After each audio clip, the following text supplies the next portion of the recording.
All right, so we're going to do a first test here. So I've got the iron powder, and so this is just going to be to see can I get this mixture into a kind of putty-like state. And so that's like step one. Will this actually mix together? That's going to be another question. And then, once I get this stuff mixed up and I'll let it set, the most important thing that I'm kind of looking for right now is this gonna be dielectric? Once the epoxy sets, is it gonna adequately cover the iron particles that they don't conduct electricity? That's gonna be a big thing, because if this is gonna be wrapped around the coil, I don't want it to conduct. And if you don't electrically isolate the particles, you get a less efficient kind of ferrite structure. So that's kind of the goals here, just seeing, hey, can I get the mixture right? And will it work? And will it be formable? Or, is it going to be way too thick or way too thin and stuff like that? Now, if it's too thin, that's actually not too big a problem, because I can add some thickener, some fumed silica. Will thicken that up. And so there are ways that you can fix kind of the thickness if it's too thin. Now, if it's too thick, then you're pretty much going to have to go to a lower ratio of powder in the epoxy. Or we can try to find a thinner epoxy, and maybe that's possible. So a few things there. Now, as far as safety, I do want to mention this is super fine powder. It's probably not going to be good to get in your lungs. So I do have over here a filter mask that I'm going to be wearing. I'm going to be measuring this out on a scale. I'm going to try to do a 90% powder to epoxy ratio to start, because I want it to be really heavily doped to begin with. So I'm going to try like probably 4.5 grams of powder in the cup, and like a 0.5 gram. I really don't want to mix up much to start off. This is just a very introductory test. So I'm going to go put some gloves on, and we'll see how this works.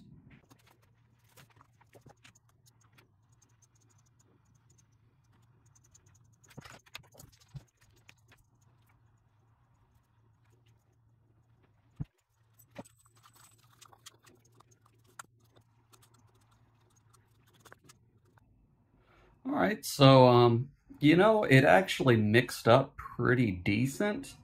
I think right now, there you can see kind of the big wad. A couple of lessons. I do think it would get pretty thick. It was difficult to measure, as you saw on the scale.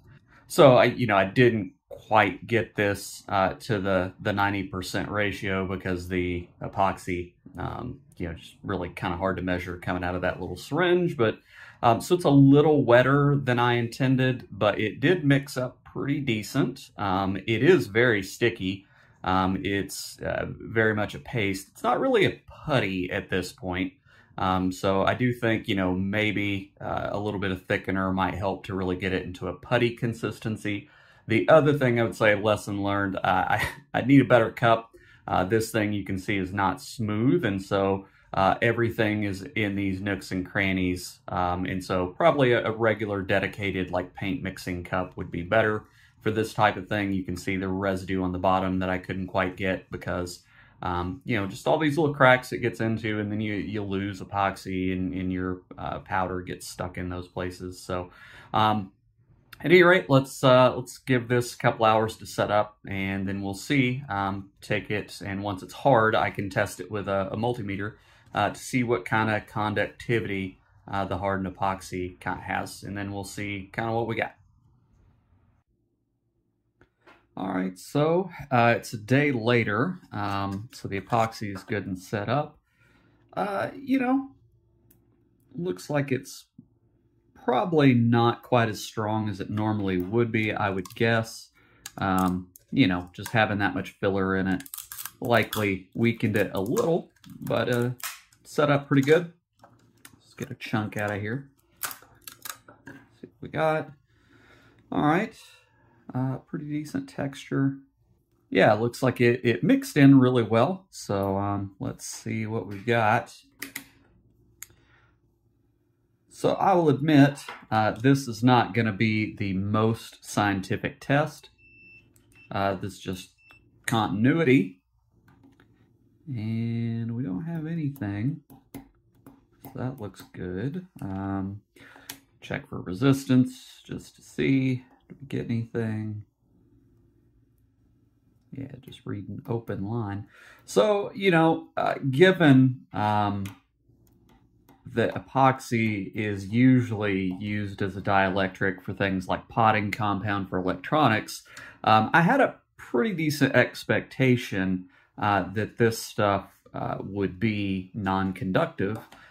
So without, you know, doing a better test, which it would certainly require better testing to really get a characterization of the dielectric strength of this stuff, it does look non-conductive as is. And again, who knows under higher voltage what happens, but that seems to be okay.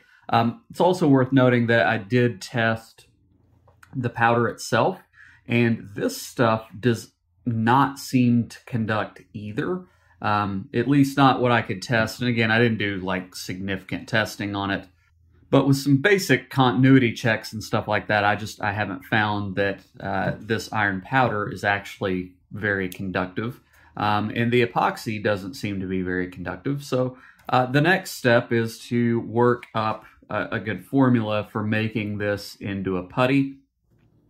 The texture I got yesterday was more like peanut butter. I would like to get this into a workable consistency like a clay, like a soft modeling clay. You know, the peanut butter consistency is probably good enough, but I would like to get it more into an epoxy clay kind of state. So I've got some stuff coming that should help with that, and we'll see what happens. So yeah, anyway, so far so good. So let's continue now under the presumption that this stuff is going to be non-conductive, and so we'll see what we got.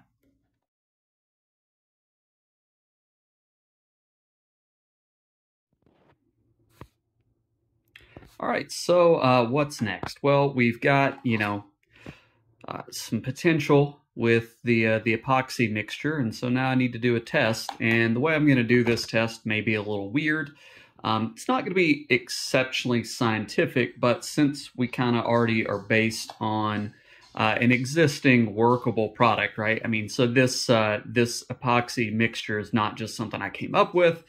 There are actual industrial epoxies that are made to be formable magnetic composites. And so what I'm doing is something that does work. I just need to see if my actual mixture works. So I'm not really testing this as a concept. It's more of, can I actually do it myself? So I've got a little ZVS board. This is one of the cheapos off of eBay. It is nominally supposed to, I don't know, handle 1,000 watts. Let me just tell you, having put 1,000 watts through this, yeah, I wouldn't trust it. It won't hold up very long with that much power.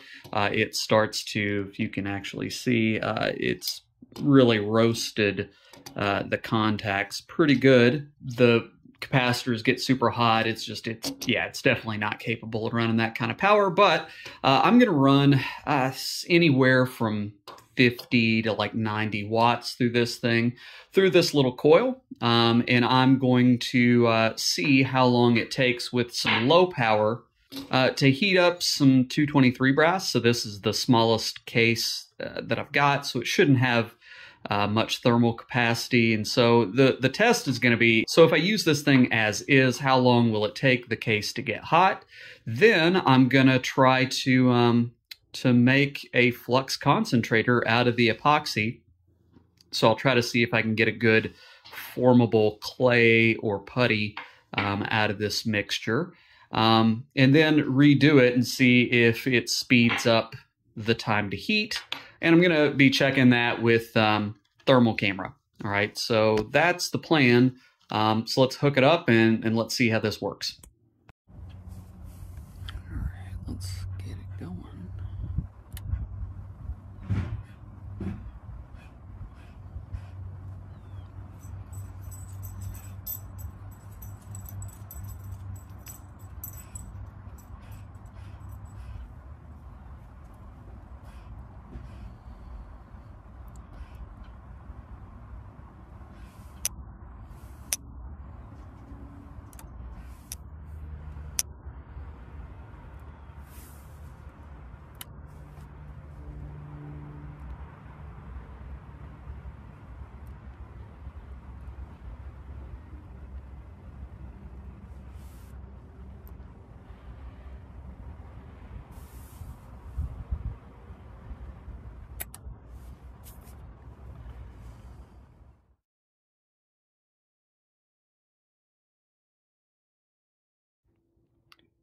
All right, so the next trick is to see if I can make epoxy putty, right? So we've already gotten some loaded epoxy, and so that worked pretty well. And now I've got some basic testing with this little coil on a little ZVS here. And so we kind of have an idea of how well this system works. And by the way, this thing's just running like a 360 watt, 24 volt, 15 amp power supply. So we'll see, can we dope up some epoxy in a way that we can make a flux concentrator? And so my goal is to do something like a 90% iron powder, 10% epoxy, but I'm going to try to make it into a putty, like a moldable epoxy putty or clay. And so the thing I'm going to be adding is right here. So fume silica, this is Cabosil. So this stuff is super duper lightweight. So I'm thinking I'm definitely going to need a little bit. So I'm going to do like 2 grams of epoxy, 18 grams of the iron powder, and then I'm going to start adding the fume silica.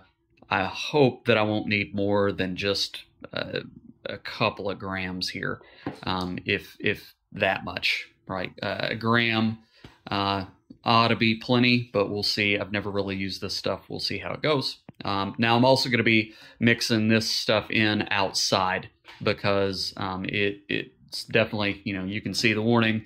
You don't want to breathe this stuff. It's super fine particulate and it's bad for your lungs. So let's give it a shot.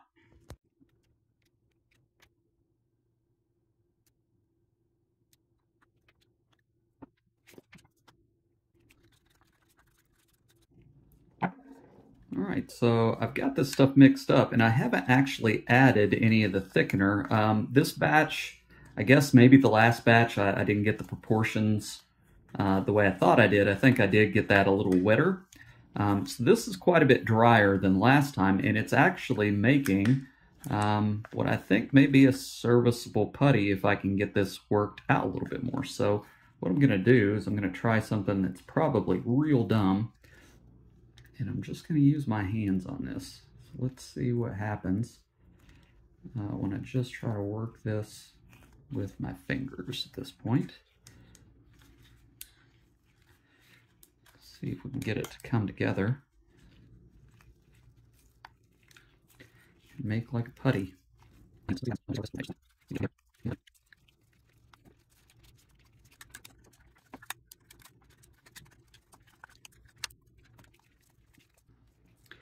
So I do think it might need to be just a touch wetter to work. Looking at it, seems like it wants to crack whenever you mold it out. So I don't know kind of if I want to give this a shot. I think I'm going to have to make more. I think I might need 2 or 3 times this much to actually make it work. So I might have to do another batch. And make it just a tad wetter. And the thing about making it too wet is I can thicken it back up pretty easy.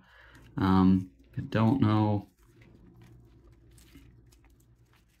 if I want to try it right now because I got this crap all over my hands on these gloves, or if I just want to see what this does. So I think screw it. I do have a second coil, so I'm going to try to work this out and see if I can do a little with this. So let's get this thing over here. Mash this out kind of thin. Yeah, I don't know. Feels like it's just gonna break. I'll try to get it thinner, so. All right, well, it's probably a bad idea, but I'm going to try to add a touch more epoxy to this. I'm just going to get different gloves, add a touch of epoxy, and try to mix it just a bit thinner. We'll see what happens. All right, so this stuff is still way too dry, so I'm going to add another gram or two of epoxy here and just see what happens. That'll bring me closer to like 85-ish% load instead of 90, and so we'll just see where that gets us.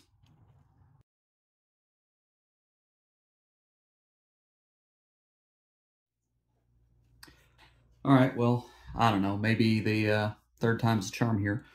So this time I'm going to try to be a little bit more careful in making this putty because while I didn't really talk about it, the previous attempt to thin the overly thick clay that I had kind of mixed up just didn't go very well. I did get it a little thinner, but then it was too much, and then I was going to have to add more. So this time I'm going to try this a little more precisely.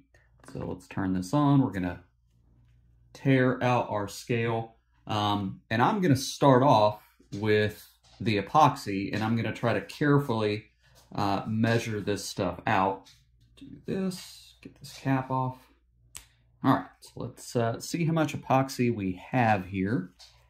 All right, so that's actually quite a bit more than I was expecting, 18.8. So the trick is I want this to be roughly 80% to start with the iron.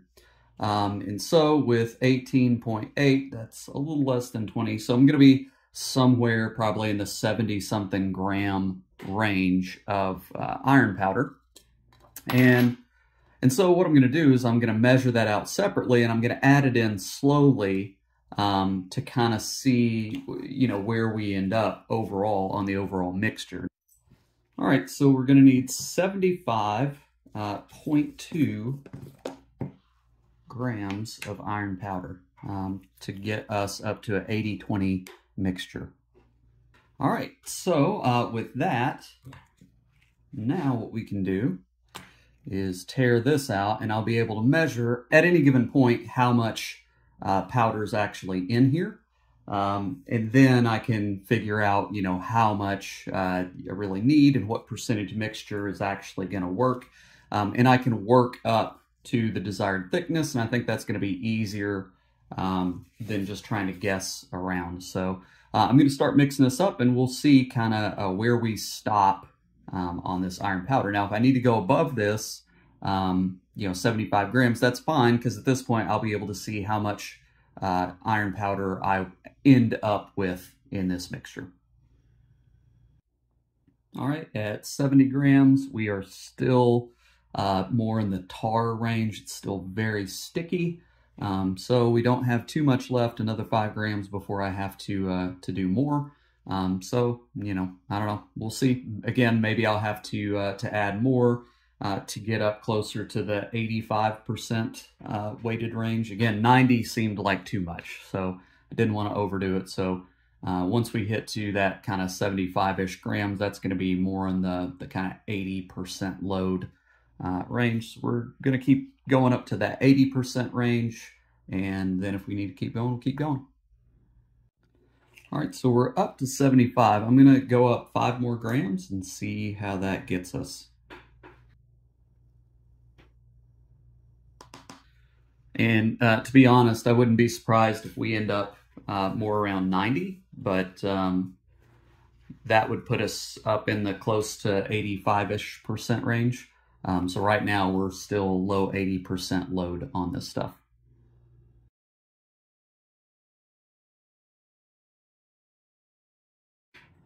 All right, so 120, this stuff is just about to the point where I can't stir it anymore. So I'm going to add 10 more grams. We'll just have to see what happens. I don't know. At some point, you do have to start working this stuff by hand. I would like to get it to that point where I actually know, though, how much powder I got in it, and that's kind of the problem. Is once you start working it by hand, it's easy to lose track of how much powder you've loaded in, because then you can lose some on your gloves and things like that. So I don't know. Like I said, we'll try for 130. So I think, you know, somewhere in this 130 to 150 gram range is where I'm going to turn that corner and it turns into clay. But, you know, I don't know. We'll just have to see. Okay, so the 130 did get us to borderline clay. So I'm going to add 10 more grams to this, work it in by hand, and that's just what we're going to go for. Now, I'm not saying that that's going to be perfect. You know, I'll have to see kind of how that next 10 grams turns this thing. I'd like it to be just a tad drier, but it also starts breaking, as I saw earlier, if you get too much. So I'm going to go up to 140, and then we'll see what happens. And there you go. All right, so that's pretty decent consistency. I'd say I probably would go just a touch less loaded than this, because whenever you get this stuff thin, you can see it starts to crack. So maybe adding that last 10 grams was not necessary. I think maybe I just needed to work this stuff more to get everything more integrated. But there you go. I'll work out the actual percentages here in a second, so I can give some recommendations. Now that's only going to apply to the actual stuff I'm using, the actual epoxy, the JB Weld high temp, and this particular iron powder, because, you know, different things are going to have different consistencies. Different epoxies, different powders may have different particle sizes, but somewhere in that range seems to be pretty good. So let's see if we can do a magnetic flux concentrator out of this thing. All right, so there's the coil all cleaned up. Isn't it pretty? This thing was the original coil that I used in my system. And so, you know, I know that it works. I was using this little ZVS board. Wasn't really able to handle the power I was trying to push, but it's good for testing because I know that I've got a good working coil. So again, let's see what we can do wrapping this thing up. I'm going to try to break this and maybe flatten it out. The way these flux concentrators are supposed to work is that you wrap them around the outside and they basically force the magnetic flux back in. And so you wrap it around the outside like this.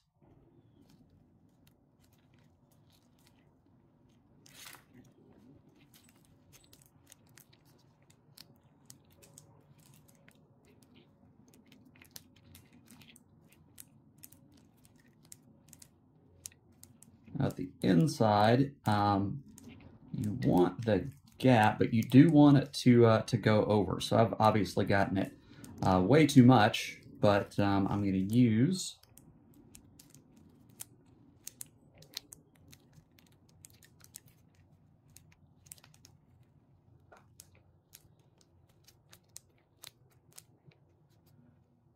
one of these 223s.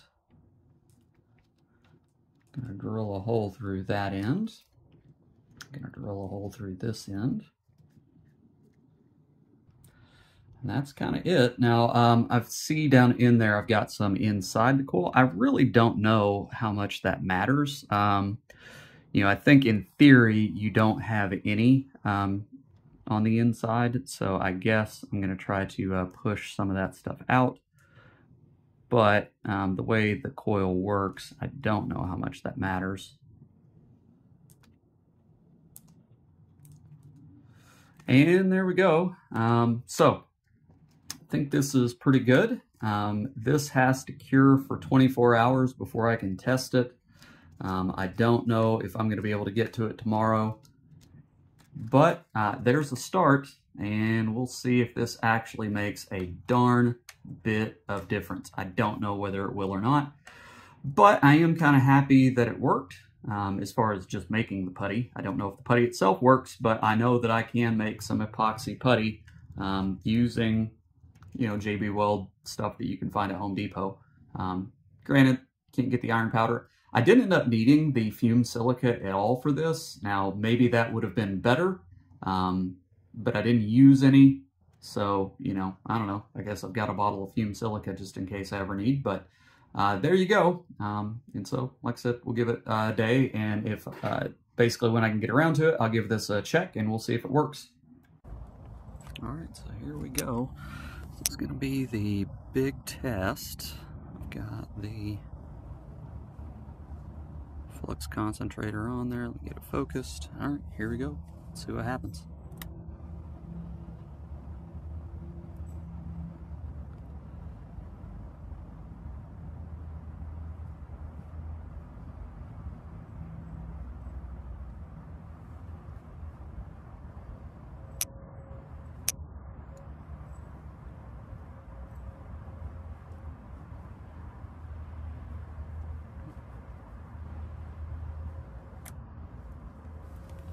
I don't know. I don't know if that was much.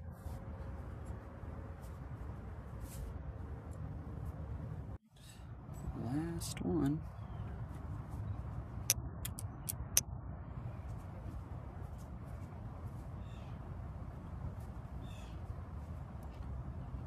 Oh.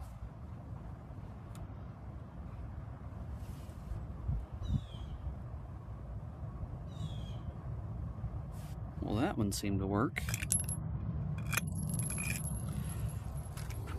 More here. And there it is.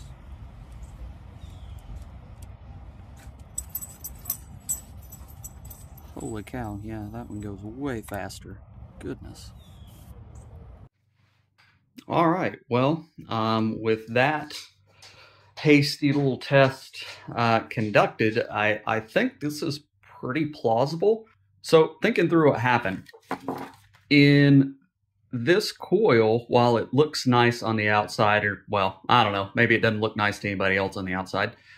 What actually happened is whenever I was making this, you can see I got epoxy down inside of the coil. And so what I think is happening is too much of the inner portion of the coil is actually blocking, or is actually blocked off, and that's going to prevent the magnetic flux from going inside the coil because it's essentially running through that material. So on this one, it's a lot less covered up inside.